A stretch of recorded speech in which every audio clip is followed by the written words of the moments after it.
Unahin mo ang sarili mo bago ang anak mo.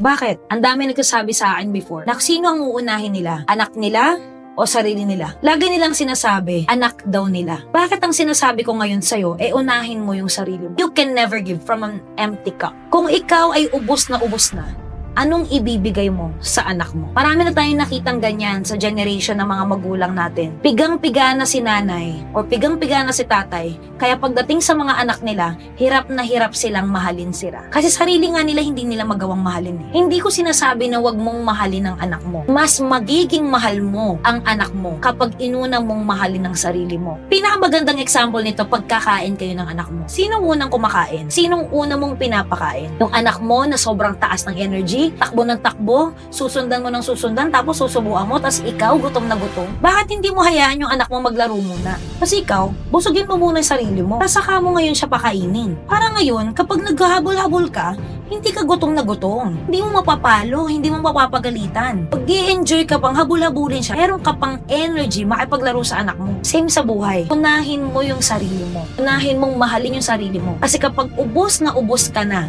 anong ibibigay mo sa anak mo?